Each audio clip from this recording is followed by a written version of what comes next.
বাসমতি চালের মালিকানা নিয়ে ভারত পাকিস্তান দ্বন্দ্ব চরমে। বিস্তারিত দেখুন। নিউজিল্যান্ড এবং অস্ট্রেলিয়া বাসমতি চালকে পাকিস্তানের পণ্য হিসেবে স্বীকৃতি দিয়েছে বলে দাবি করেছে পাকিস্তান।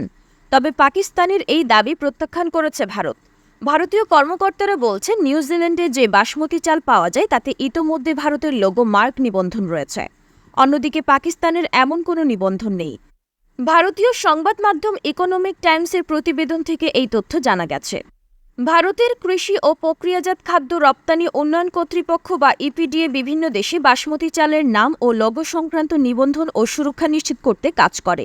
এই প্রতিষ্ঠানের এক কর্মকর্তা জানিয়েছেন, কিছু প্রতিবেদনে দাবি করা হয়েছে বাসমতি চালের মালিকানা নিয়ে ভারতের বিরুদ্ধে লড়াইয়ে পাকিস্তান জিতেছে, কিন্তু এটি সত্য নয়। ওই কর্মকর্তা আরও জানিয়েছেন, নিউজিল্যান্ড এবং অস্ট্রেলিয়ায় জমা দেওয়া ইপিডিএর আবেদনগুলো এখনও সংশ্লিষ্ট ট্রাইব্যুনালের বিবেচনাধীন রয়েছে এবং এখন পর্যন্ত নিউজিল্যান্ড বা অস্ট্রেলিয়ায় পাকিস্তানের কোনো ট্রেডমার্ক নিবন্ধন মঞ্জুর করা হয়নি।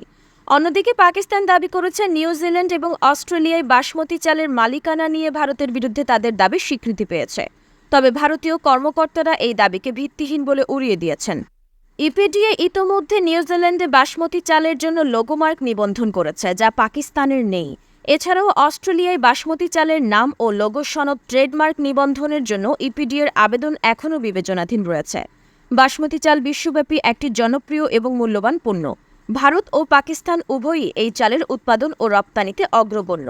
গত কয়েক বছর ধরে বাসমতি চালের ভৌগোলিক নির্দেশক, জিআই ট্যাগ ও ট্রেডমার্ক নিয়ে দুই দেশের মধ্যে দ্বন্দ্ব চলছে।